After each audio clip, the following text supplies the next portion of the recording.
வணக்கம் நேயர்களே. இது ஷர்மிளா டாக்கீஸ். நான் உங்கள் டாக்டர் ஷர்மிளா. பொதுவா தேர்தல் பிரச்சாரம் அப்படின்னு வந்துருச்சுன்னா, ஒரு ஆரோக்கியமான தேர்தல் பிரச்சாரம் எப்படி இருக்கும் அப்படின்னு பார்த்தீங்கன்னா, ஆளும் கட்சி வந்து இந்த 5 வருஷத்துல நாங்க இவ்வளவு சாதனைகள் செஞ்சிருக்கோம். மக்களுக்காக இவ்வளவு நல்லது செஞ்சிருக்கோம். இன்னும் நெறைய விஷயங்கள் செய்ய நாங்க தயாராக இருக்கிறோம். அதனால மீண்டும் எங்களுக்கு ஒரு வாய்ப்பு குடுங்க அப்படின்னு பிரச்சாரம் பண்ணுவாங்க. இருக்கக்கூடிய எதிர்க்கட்சிகள், ஆளும் கட்சிகள் கொடுத்த வாக்குறுதிகளை இவ்வளவு நிறைவேற்றிருக்கிறாங்க. இதெல்லாம் சரியா செய்யல. இத தாண்டி இத இன்னும் பெட்டரா செஞ்சிருக்கலாம். இப்படிப்பட்ட விஷயங்கள் எல்லாம், கருத்துக்கள் எல்லாம் மக்கள் கிட்ட சொல்லி, ஆகவே இந்த ஆட்சி இனிமே வேண்டாம். இவங்கள வீட்டுக்கு அனுப்பிச்சுட்டு எங்களுக்கு ஒரு வாய்ப்பு குடுங்க. இவங்கள விட சிறப்பா நாங்க செயல்பட்டு காட்டுறோம். அப்படின்ற ஒரு பிரச்சாரத்த எடுப்பாங்க. ஆனா தமிழ்நாட்டுல இன்னைக்கு ட்ரெண்ட் எப்படி இருக்கு அப்படின்னு பார்த்தீங்கன்னா, ஒரு பக்கம் திமுகவை சேர்ந்த மாண்புமிகு முதலமைச்சர் அவர்களும், துணை முதலமைச்சர் அவர்களும், முக்கியமான தலைவர்களும் ஒவ்வொரு மேடையில பிரச்சாரம் பண்ணும் பொழுதும், இந்த 5 வருடங்கள்ல திமுக செய்த நலத்திட்டங்களை முன்னிறுத்தி பிரச்சாரம் பண்றாங்க. அவங்களுடைய சாதனைகளை முன்னிறுத்தி வாக்கு கேட்கறாங்க. இன்னும் பல விஷயங்கள திராவிட 2.0ல நாங்க செய்ய காத்திருக்கிறோம். அதுக்காக மீண்டும் எங்களுக்கு ஒரு வாய்ப்பு கொடுங்கள். அப்படின்னு நேர்மையா பிரச்சாரம் பண்றாங்க. எதிர்க்கட்சிகள் மீது இருக்கக்கூடிய நியாயமான விமர்சனங்கள மேடையில வைக்கிறாங்க. ஒன்றிய அரசு எப்படி நம்மள மண் ஆகட்டும், மொழி ஆகட்டும், நம்மளுடைய மானம் ஆகட்டும், சுயமரியாதை ஆகட்டும், மாநில உரிமைகள் ஆகட்டும், இதுலெல்லாம் எப்படி நம்மள தொடர்ந்து வஞ்சிக்குது அப்படிங்கிற விஷயங்களையும் மக்கள் முன்னால எடுத்து வைக்கிறாங்க. மக்களுடைய நியாயமான உணர்வுகளை அவர்கள் தட்டி எழுப்புறார்கள். ஒருத்தருடைய உணர்வ தூண்டும் பொழுது, அவங்கள சிந்திக்க தூண்டுறோம். அப்படி சிந்திக்கும் பொழுது, இப்ப இருக்கக்கூடிய ஆட்சியும் இதற்கு மாற்று ஒண்ணு வரணும்னா, அது இதைவிட சிறந்ததாக இருக்கிறதா? அப்படிங்கிறத சிந்திச்சு மக்கள் ஓட்டு போடுவாங்க. ஆனா, இன்னைக்கு அரசியல் களம் எந்த அளவுக்கு தரம் தாழ்ந்து போயிடுச்சு அப்படிங்கிறத பாருங்களேன். எதிர்க்கட்சி தலைவரான எடப்பாடி பழனிசாமியாக இருக்கட்டும், இல்ல தாவேகா விஜயாக இருக்கட்டும், இவங்களுக்கு திமுகவுடைய திட்டங்களை தாண்டி புதுசா எதையும் யோசிக்க முடியல. அப்படிப்பட்ட எதையும் மக்கள் முன்னால வைக்க முடியல. அதனாலதான் இவங்களுடைய தேர்தல் அறிக்கையில கூட பாத்தீங்கன்னா, திமுக வெற்றிகரமாக செயல்படுத்திய பல திட்டங்கள்ல, இதுல நாங்க மேல போட்டு தர்றோம். மீட்டருக்கு மேல ரூ. 100 தர்றோம் அப்படிங்கிற கணக்கா, மகளிர் உரிமை திட்டத்த நாங்க அதிகரிச்சு குடுக்குறோம். இலவச பயணமா ஆண்களுக்கும் சேர்த்து குடுக்குறோம் அப்படின்னு திமுகவுடைய திட்டங்களை தொடர்ந்து விரிவாக்கி, அத நாங்க செயல்படுத்துவோம் அப்படின்னு தான் சொல்றாங்க. இவங்களா சுயமா யோசிச்சு, இதை தாண்டி புதுசா, பெருசா எதுவும் குடுக்கறதுக்கு இவங்க கிட்ட சரக்கு இல்ல அப்படிங்கிறது ரொம்ப தெளிவா தெரிஞ்சு போச்சு. அதற்கு காரணம் இப்ப இருக்கக்கூடிய அரசு சிறப்பாக செயல்பட்டிருக்கிறது. அப்ப இந்த அரசு நடைமுறைப்படுத்திய திட்டங்களை வச்சுத்தான் நாமளும் ஓட்ட முடியும். அது மக்கள் கிட்ட வரவேற்பு பெற்றிருக்கிறது. அப்ப அத தாண்டி நம்ம வித்தியாசமா எதுவும் சொல்ல முயற்சி பண்ணோம்னா, மக்கள் ஏத்துப்பாங்களோ, ஏத்துக்க மாட்டாங்களோ அப்படிங்கிற பயம் ஒரு பக்கம். 2வது அப்படி யோசிக்கிறதுக்கு இவங்களுக்கு எந்த சக்தியும் இல்ல, திராணியும் இல்ல அப்படிங்கிற உண்மை ஒரு பக்கம். அப்ப இத எப்படி கவுண்டர் பண்றது? ஒரு ஆட்சியுடைய கவர்னன்ஸ விமர்சனம் பண்றத தாண்டி, தனி மனித தாக்குதல் அப்படிங்கிற ஒரு கேவலமான அரசியல்ல இறங்கிட்டு இருக்காங்க. ஆரம்பத்துல இருந்து விஜய் அததான் பண்றாரு. ஏன்னா அவர்கிட்ட சரக்கு இல்ல அப்படிங்கிறது ஒரு விஷயம். ஆனா எதிர்க்கட்சி தலைவராக கிட்டத்தட்ட 54 வருஷம் தமிழ்நாட்டுல கோலோச்சிய அதிமுகவுடைய தலைவர் எடப்பாடி பழனிசாமி அவர்கள் இத பண்றாரு அப்படின்னு நினைக்கும்போது, உண்மையிலேயே ரொம்ப வருத்தமாக இருக்கு. சமீப காலமாக நீங்க பார்த்தீங்கன்னா, இவருடைய பிரச்சாரத்துல எல்லாம் திமுக தலைவர்களை, முக்கியமான தலைவர்களை தனி மனித தாக்குதல்ல ஈடுபட்டுட்டு இருக்கிறாரு. முத்தமிழறிஞர் டாக்டர் கலைஞர ஸ்டாலின் அவர்கள் ஹவுஸ் அரெஸ்ட்ல வச்சிருக்கிறாரு. கடைசி காலத்துலலாம் அவர வெளியே வரவிடல, மக்கள சந்திக்க விடல அப்படிங்கிற அபாண்டமான குற்றச்சாட்டுகள், அவதூற பரப்புனாரு.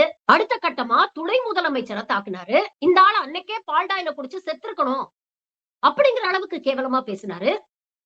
நேத்து உச்ச கட்டமா கொரோனா காலகட்டத்திலேயே போய் சேர்ந்திருக்க வேண்டியவர் மாண்புமிகு முதலமைச்சர் அப்படின்னு முதலமைச்சர் ஸ்டாலின பத்தி விமர்சனம் பண்றாரு. எவ்வளவு தரம் தாழ்ந்து போயிட்டீங்க மிஸ்டர் எடப்பாடி பழனிசாமி. எனக்கு இன்னும் நல்லா ஞாபகம் இருக்குங்க. கோவிடோட உச்சத்துல தான் இங்க ஆட்சி மாற்றம் நடக்குது. 2ஆம் அலையுடைய உச்சத்துல தான் இங்க மாண்புமிகு முதலமைச்சர் திரு மு.க. ஸ்டாலின் அவர்கள் பதவி ஏற்கிறார். உடனே களத்துல இறங்குனாங்க. எல்லாருடைய வங்கி கணக்குலயும் ரூ. 4,000 போட்டாங்க. அதுக்கப்புறம் மாண்புமிகு சுகாதாரத்துறை அமைச்சர் மா. சுப்பிரமணியம் ஆகட்டும், மாண்புமிகு முதலமைச்சர் திரு மு.க. ஸ்டாலின் ஆகட்டும், எந்நேரமும் கிரவுண்ட்ல இருந்தாங்கங்க. எனக்கு இன்னும் நல்லா ஞாபகம் இருக்கு. கொரோனா வார்டுக்குள்ள அந்த பிபிஇ கிட்ட போட்டுக்கிட்டு முதலமைச்சர் நேரடியாக போயி 2ஆம் அலை உச்சத்துல இருக்கு. யோசிச்சு பாருங்க. எவ்வளவு ஆபத்தான ஒரு காலகட்டத்த நம்ம கடந்துகிட்டு இருந்தோம். அந்த காலகட்டத்துல பிபிஇ கிட்ட மாட்டிக்கிட்டு ஐசியூ யூனிட்டுக்குள்ள போய் அங்க இருக்கக்கூடிய நோயாளிகளை நேரடியா சந்திச்சார். அன்னைக்கு மருத்துவர்கள்லாம் தடுத்தாங்க அவர. வேண்டாம் சார், நீங்க போகாதீங்க, உள்ள போகாதீங்க. உங்களுக்கு கொரோனா தொற்று ஏற்படுறதுக்கான வாய்ப்பு இருக்கு. அவருக்கும் வயசாயிடுச்சு. கொரோனா தொற்று வந்தா என்ன நடக்கும் அப்படிங்கறத யாராலையும் பிரெடிக்ட் பண்ண முடியாது. அதற்கான முறையான சிகிச்சை என்ன அப்படிங்கிறது கூட தெரியாத ஒரு காலகட்டங்க. ஆனா அப்படிப்பட்ட காலகட்டத்திலயும் பிபிஇ கிட்ட மாட்டிக்கிட்டு நேரா ஐசியூக்குள்ள போய் அங்க இருக்கக்கூடிய பேஷண்ட்ஸ சந்திச்சு, நான் இருக்கேன் கவலைப்படாதீங்க. உங்க வீட்ல ஒருத்தரா நான் இருக்கேன். உங்களுக்கு சாப்பாடு ஒழுங்கா வருதா? ட்ரீட்மெண்ட்லாம் ஒழுங்கா நடக்குதா? ஆக்ஸிஜன் பற்றாக்குறை எதுவும் இல்லையே. நீங்கலாம் நல்லா இருக்கீங்களா? எது வேணும்னாலும் சொல்லுங்க. இந்த அரசு இருக்கு. நான் இருக்கேன். உங்க வீட்ல ஒருத்தரா, உங்களுடைய அப்பாவா, உங்களுடைய சகோதரரா, உங்களுடைய மகனா நான் இருக்கேன் அப்படின்னு போய் நின்னாரு. நீங்க இத பண்ணிருக்கீங்களா மிஸ்டர் பழனிசாமி? கொரோனா முதல் அலை வரும்போது நீங்க தானே முதலமைச்சரா இருந்தீங்க. நீங்களோ உங்க சுகாதாரத்துறை அமைச்சரோ இந்த மாதிரி பிபிஇ கிட்ட மாட்டிக்கிட்டு எங்கேயாவது உள்ள போய் பேஷண்ட்ஸ பார்த்திருக்கீங்களா? உங்க கூட்டணியில இருக்கிற பாஜகவுடைய விஸ்வகுரு இந்த நாட்டுடைய பிரதமர் அதை செஞ்சிருக்காரா? ஆனா இவர் செஞ்சாரு. நீங்க என்ன பண்ணீங்க? தூத்துக்குடியில துப்பாக்கி சூடு நடந்த போது சிரிச்சுக்கிட்டே, அப்படியா டிவில தான் பார்த்து தெரிஞ்சுக்கிட்டேன் அப்படின்னு பேசினவர் தானே நீங்க. அந்த துப்பாக்கி சூடு சம்பவத்தை டிவில பார்த்துட்டு அவ்வளவு பதட்டத்தோட இருந்தாங்க மக்கள். அப்ப கூட கொஞ்சம் கூட பொறுப்புணர்ச்சி இல்லாம டிவில பார்த்து தெரிஞ்சுக்கிட்டேன் அப்படின்னு சிரிச்சு மழுப்பிட்டு போனவர் நீங்க. உங்களுக்கு எல்லாம் பேச என்ன தகுதி இருக்கு? மாண்புமிகு முதலமைச்சர் ஸ்டாலின் கிட்ட எனக்கு பர்சனலா நான் கவனிச்சு எனக்கு ரொம்ப பிடிச்ச ஒரு குணம் என்ன அப்படின்னு பாத்தீங்கன்னா, ஏகப்பட்ட காழ்ப்புணர்ச்சிங்க அவர் மேல. கலைஞருடைய மகன் அப்படிங்கிற ஒரே காரணத்துக்காக அவர் இது போல இல்லன்னு அப்படின்னு தரம் தாழ்ந்து எத்தனையோ விமர்சனங்கள் அவர் மேல வச்சிருக்கிறான். 2021க்கு முன்னால இவருக்கு கட்டம் சரியில்லை, வட்டம் சரியில்லை, இவர் ஜாதகத்துலதான் முதல்வர் ஆறதுக்கு வாய்ப்பே கிடையாது, கடைசி வரைக்கும் 2ஆம் கட்ட தலைவரா இருந்தா இவர் போய் சேர்ந்துருவாரு அப்படின்னு எல்லாம் விமர்சனம் பண்ணாங்க. ஆனா என்னைக்குமே அந்த விமர்சனங்களுக்கு அவர் வார்த்தைகளால பதில் சொன்னதில்லை, தன் செயல் மூலமாக பதில் சொல்லியிருக்கிறார். 50 வருஷ உழைப்புக்கு கிடைச்ச பலன் தான் அந்த முதலமைச்சர் பதவி. அந்த முதலமைச்சர் பதவியில அவர் உட்கார்ந்த போதுதான் கொரோனாவுடைய 2வது அலை அவ்வளவு உக்கிரமா உச்சத்துல இருக்கு. அவர் நேரடியா போய் நோயாளிகளை சந்திக்கலன்னா கூட யாரும் எதுவும் கேட்டிருக்க மாட்டாங்க. யாரும் விமர்சனம் கூட பண்ணிருக்க மாட்டாங்க. அவர் போகணுங்கிற அவசியமும் அவருக்கு கிடையாது. ஆட்சி முடியற தருவாயில இதை பண்ணிருந்தா கூட எலெக்ஷன் ஸ்டண்ட் அடிக்கிறாரு அப்படின்னு சொல்லியிருப்பீங்க. ஆனா 50 வருஷம் உழைப்புக்கு கிடைச்ச பலன் அந்த முதலமைச்சர் பதவி.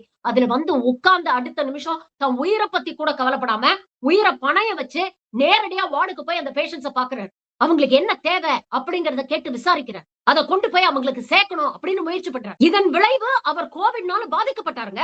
காவேரி மருத்துவமனையில அட்மிட் பண்ணி அவருக்கு சிகிச்சை கொடுத்து அதுக்கப்புறம் வெளியில மறுபடியும் அதே களத்துல அவர் உழைக்கிறார். நேத்து வருத்தப்பட்டு ஒரு மேடையில பதிவு பண்றாரு. எனக்கு கொஞ்சம் கூட தகுதியே இல்லாத மனுஷங்களுக்கு எல்லாம் பதில் சொல்ல வேண்டிய நிலைமை வந்திருக்கேன்னு எனக்கு வருத்தமா இருக்கு. 200% இஸ் ரைட். அவரை விமர்சனம் பண்றதுக்கு உங்களுக்கு எல்லாம் என்ன தகுதி இருக்கு? உங்களுக்கு எல்லாம் பதில் சொல்ல வேண்டிய நிலைமையில அவரை கொண்டு விட்டுட்டீங்க. அவ்வளவு வருத்தப்பட்டு பதிவு பண்றாரு. கல்யாணம் ஆன புதுசுல மிசா சட்டத்துல கைதாகி உள்ள போனவருங்க. எத்தனையோ போராட்டங்களுக்கே பயப்படல. கொரோனாக்காக நான் பயப்படுவேனா? இதை விட பெரிய பெரிய விஷயங்கள்லாம் நான் பாத்துட்டேன்.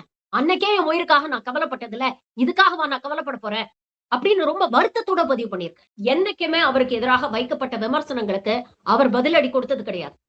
நீங்க எவ்வளவுதான் தரம் தாழ்ந்து பேசினாலும் தன்னுடைய தரத்தை முதலமைச்சர் அப்படிங்கிற பதவிக்கான மாண்பை அவர் என்னைக்குமே விட்டு கொடுத்தது கிடையாது. ரொம்ப நிதானமா தன் மீது வைக்கப்பட்ட குற்றச்சாட்டுகள்லாம் தன்னுடைய செயல்கள் மூலமாக பதில் சொல்லியிருக்கிறார். ஆனா இப்படி தொடர்ந்து கலைஞரையும் சரி, அவரையும் சரி, அவருடைய மகனையும் சரி தரம் தாழ்ந்து விமர்சனம் பண்ணி நீங்க என்ன சாதிக்க போறீங்க? தோல்வி பயம் வந்துருச்சா? நீங்க சுயமா சிந்திச்சுதான் இப்படி எல்லாம் பண்றீங்களா மிஸ்டர் எடப்பாடி? இல்ல வேற யாராவது உங்களை இயக்குறாங்களா? அதான் தினம் தினம் டிவில பாக்குறோமே, மேல கேட்டு சொல்றேன், மேல கேட்டு சொல்றேன்னு. அந்த மாதிரி மேல எவனாவது சொல்லி அவங்க சொல்றத கேட்டுக்கிட்டு இந்த மாதிரி எல்லாம் பேசிட்டு இருக்கீங்களா? இதுதான் ஊர்ந்து வந்தவருக்கும் தேர்ந்தெடுக்கப்பட்டவருக்கும் இருக்கிற வித்தியாசம். மக்களால் தேர்ந்தெடுக்கப்பட்டு முதலமைச்சர் ஆனவர் திரு மு க ஸ்டாலின் அவர்கள். அதே மக்கள் தான் உங்களை எதிர்கட்சி தலைவரா தேர்ந்தெடுத்து ஓட்டு போட்டு உங்களை எதிர்கட்சி தலைவர் அப்படிங்கிற பதவியில உட்கார வச்சாங்க. எதுக்கு உட்கார வச்சாங்க? ஒரு எதிர்கட்சி தலைவரா நீங்க சிறப்பா செயல்படணும் அப்படின்னு நினைச்சாங்க. ஆனா இந்த கடந்த 5 வருஷத்துல அப்படிப்பட்ட ஒரு செயல்பாடை நீங்க காட்டிருக்கீங்களா? சட்டமன்றத்துக்கு எதுக்கு தேர்ந்தெடுத்து அனுப்புறோம்? ஒரு எதிர்கட்சி தலைவரா மக்களுக்கு இருக்கிற பிரச்சனைகளை சட்டமன்றத்துல பேசணும் அப்படிங்கறதுக்காக தேர்ந்தெடுத்து அனுப்புறோம். ஆனா நேரமும் சட்டமன்றத்துல இருந்து வெளிநடப்பு செய்யறத மட்டுமே முழு நேர தொழிலா வச்சிருந்தீங்க நீங்க. மக்களுக்கான பிரச்சனைகளை கூட திமுக கூட்டணியில இருக்கக்கூடிய கட்சிகள் பேச வேண்டிய ஒரு அவல நிலையை இந்த ஆட்சியில தான் பார்த்தோம். அவ்வளவு மோசமாக இருந்தது எதிர்கட்சி தலைவரா உங்களுடைய செயல்பாடு. இப்ப மீண்டும் முதலமைச்சரா வரணும் அப்படின்னு ஆசைப்படுறீங்க. அப்படி ஆசைப்படுற நீங்க இப்ப இருந்த திராவிட மாடல் ஆட்சி செஞ்சதை விட புதுசா பெருசா நான் என்ன செய்ய போறேன் அப்படிங்கறத மக்கள் கிட்ட பேசணுமா இல்லையா? ஏதாவது ஒரு மேடையில அப்படி ஏதாவது நீங்க பேசிருக்கீங்களா? அவங்க 1000 ரூபாய் கொடுத்தா நான் 2000 ரூபாய் கொடுப்பேன். அவங்க பெண்களுக்கு ஃப்ரீயா பஸ் கொடுத்தா நான் ஆண்களுக்கு ஃப்ரீயா பஸ் கொடுப்பேன். இப்படி எல்லாத்தையும் காப்பி பேஸ்ட் பண்ணிட்டு வெக்கமே இல்லாம அவங்க என்ன பார்த்து காப்பி பண்றாங்க, காப்பி அடிக்கிறாங்க அப்படின்னு பேசுறீங்க. அதான் திருமிகு கனிமொழி அவர்கள் ரொம்ப அழகா கேட்டாங்க. 10 தடவை ஃபெயில் ஆனவங்கள பார்த்து 10 முறை ஜெயிச்சவங்க காப்பி அடிச்சாங்க அப்படின்னு சொல்றது எவ்வளவு சிரிப்பு வருது. இதெல்லாம் ஒரு பிரச்சாரமா அப்படின்னு கேட்டாங்க. இப்ப கூட இந்த ஒன்றிய அரசு எத்தனையோ விஷயங்கள் மக்களுக்கு எதிரான விஷயங்கள் பண்ணிட்டு இருக்காங்க. மகாராஷ்டிராவுடைய முதலமைச்சர் இங்க வந்து பேசுறாரு. பிஜேபிக்கு ஓட்டு போடுங்க, மெட்ரோ ரயில் தானா வரும். இது என்ன? நீங்க எங்களுக்கு ஓட்டு போடுங்க, அப்பதான் உங்களுக்கு நலத்திட்டங்கள் கொண்டு வருவோம் அப்படின்னு மிரட்டுற துணி. ஆனா இத நீங்க கேள்வி கேட்க மாட்டீங்க. பெண்களுக்கு பாதுகாப்பு இல்ல, பெண்களுக்கு பாதுகாப்பு இல்லன்னு மேடை மேடையா பேசுறீங்க. உங்க கூட்டணி கட்சியுடைய மாநில துணைத் தலைவர் கருநாகராஜனை பத்தி அந்த கூட்டணியில் இருக்கக்கூடிய அந்த கட்சியை சேர்ந்த பெண் பிரதமர் மோடிக்கு கடிதம் எழுதியிருக்காங்க. என்னைக்காவது அதை பத்தி பேசிருக்கீங்களா? அத கேள்வி கேட்டிருக்கீங்களா? இன்னைக்கு எஃப்சிஆர்ஏ ரெகுலேஷன்ஸ் அப்படின்னு கொண்டு வந்து இங்க இருக்கக்கூடிய சிறுபான்மை மக்களுடைய சொத்தை பிடுங்க முயற்சி பண்ணிட்டு இருக்கு இந்த அரசு. அதை கண்டிச்சு ஏதாவது அறிக்கை விட்டுருக்கீங்களா? திருநங்கையரை பாதிக்கிற அளவுக்கு சட்ட திருத்தங்கள் கொண்டு வராங்க. அப்படிப்பட்ட திருநங்கையருக்கு ஆதரவாக எங்கேயாவது நீங்க பேசியிருக்கீங்களா? அறிக்கை விட்டுருக்கீங்களா? உமன்ஸ் ரிசர்வேஷன் பில்லையும் டீலிமிட்டேஷனையும் லிங்க் பண்ற மாதிரி ஒரு பச்சை அரசியல் அயோக்கியத்தனம் எங்கேயாவது இருக்குமா? தேர்தல் நடக்கிற சமயத்துல ஸ்பெஷல் பார்லிமெண்டரி செஷன் ஒண்ணு கன்வீன் பண்ணி இவங்க நினைக்கக்கூடிய மசோதாக்களை எல்லாம் தள்ளி விடணும்னு நினைக்குது பாஜக. மாநில அரசுடைய உரிமைகளை மெல்ல மெல்ல அழிச்சிட்டு இருக்காங்க. அதை பத்தி என்னைக்காவது நீங்க பேசியிருக்கீங்களா? குறைஞ்சபட்சம் ஒரு கண்டனத்தையாவது பதிவு பண்ணிருக்கீங்களா? தேர்தல் கமிஷன் அப்படிங்கிற பேர்ல பாஜக செய்யக்கூடிய அராஜகம் எண்ணிலடங்கு அராஜகம். எஸ்ஐஆர்ங்கிற பேர்ல கிட்டத்தட்ட 1 கோடி வாக்காளர்களை நீக்கி இருக்கிறாங்க. எந்தவித முன் அறிவிப்பும் இல்லாம தலைமைச் செயலாளரை மாத்துறாங்க. இவ்வளவு அநியாயத்தையும் உங்க கூட்டணி கட்சியில் இருக்கக்கூடிய ஒன்றிய அரசு செய்யுது. இதெல்லாம் ஏன் வேடிக்கை பார்த்துக்கிட்டு பேசாம இருக்கீங்க? உங்க தனிப்பட்ட ஆதாயத்துக்காகவா இல்ல அரசியல் ஆதாயத்துக்காகவா? அப்ப தேர்தல்ல ஜெயிக்கணும்னா என்ன வேணா பண்ணலாம், அதை எப்படி வேணா அநியாயம் பண்ணலாம் அப்படிங்கிற பாஜகவுடைய நிலைப்பாடுக்கு நீங்களும் வந்துட்டீங்க அப்படின்னு தானே அர்த்தம். அப்ப சங்கிகளுக்கும் உங்களுக்கும் என்ன வித்தியாசம்? இன்னைக்கு சங்கிகள் செய்யக்கூடிய தனி மனித வெறுப்பு அரசியலை தான் நீங்களும் கையில எடுத்திருக்கீங்க. மேடை மேடையா போய் ராகுலையும் சோனியா காந்தியும் காங்கிரஸ் தலைவர்களையும் எப்படி மோடி தனி மனித விமர்சனம் பண்ணி அசிங்கப்படுத்தி அவமானப்படுத்துறாரோ அதே முறையை தானே நீங்களும் கையாளுறீங்க. சத்தியமா உங்ககிட்ட இருந்து இப்படிப்பட்ட ஒரு விஷயத்தை நாங்க எதிர்பார்க்கல. We are extremely disappointed in you, Mr. Edappadi K Palaniswami. இது போன்ற தரக்குறைவான அரசியல் விமர்சனங்கள் உங்களுக்கு மக்களுடைய ஆதரவை பெற்றுக் கொடுத்துரும் அப்படின்னு நீங்க நினைச்சீங்கன்னா அதை விட மிகப்பெரிய முட்டாள்தனம் எதுவும் கிடையாது. உணர்ச்சியை தூண்டுறதுக்கும் உணர்வுகளை தூண்டுறதுக்கும் நிறைய வித்தியாசம் இருக்கு. அதிமுக, பாஜக, தாவேகா போன்றவர்கள் தனி மனித தாக்குதல்ல ஈடுபட்டு வெறுப்பு அரசியல் பேசி உங்க உணர்ச்சிகளை தூண்ட முயற்சி பண்றாங்க. உணர்ச்சி வசப்படுறவன் சிந்திக்க மாட்டான், சிந்திச்சு முடிவு எடுக்க மாட்டான். ஆனா திமுக கூட்டணியில் இருக்கக்கூடிய தலைவர்கள் யதார்த்த அரசியலை பேசி உங்கள் உணர்வுகளை தூண்டுகிறார்கள். உணர்வு ரீதியாக தூண்டப்பட்டவன் சிந்திப்பான், நமக்கு எது நல்லது அப்படின்னு யோசிப்பான். இப்போ இருக்கிறது நல்லதா இல்ல இதற்கான மாற்றம் வேணுமா அப்படிங்கறத யோசிப்பான். அப்படிப்பட்ட மாற்றம் அப்படின்னு சொல்லிட்டு வரவங்க இதை விட சிறந்த ஆட்சியை கொடுக்க முடியுமா, அதற்கான தகுதி அவங்க கிட்ட இருக்கா, திறமை அவங்க கிட்ட இருக்கா அப்படிங்கறத யோசிச்சு ஓட்டு போடுவான். அதுதான் ஒரு ஆரோக்கியமான ஜனநாயகம். மக்களுடைய உணர்ச்சிகளை தூண்டி சிந்திக்கிற திறனை மழுங்கடிச்சு அவங்களை திசை திருப்பி ஏமாத்தி ஓட்டு வாங்குறது அப்படிங்கிறது ஜனநாயகம் கிடையாது. மக்களுடைய நியாயமான உணர்வுகளை தூண்டி அவங்க சிந்திச்சு அவங்களுக்கு எது நல்லது அப்படின்னு யோசிச்சு ஓட்டு போடுறாங்களோ அதுதான் ஆரோக்கியமான ஜனநாயகம், அதுதான் ஆரோக்கியமான அரசியல். 60 வருஷமா தமிழ்நாடு அப்படிப்பட்ட ஆரோக்கியமான அரசியலை தான் பார்த்திருக்கு. இந்த கடந்த 12 வருஷமா என்னைக்கு அதிமுகவை கொண்டு போய் பாஜக காலடியில அடமானம் வச்சாங்களோ அன்னைக்குதான் இப்படிப்பட்ட அயோக்கியத்தனமான அரசியல் தமிழ்நாட்டுல காலடி பதிச்சு. ஆரோக்கியமான ஆக்கப்பூர்வமான அரசியல் வேணுமா இல்ல அழிவுக்கான இந்த வெறுப்பு அரசியல் வேணுமா? ஓட்டு போடுற ஒவ்வொருத்தரும் சிந்திச்சு செயல்பட. நன்றி, வணக்கம்.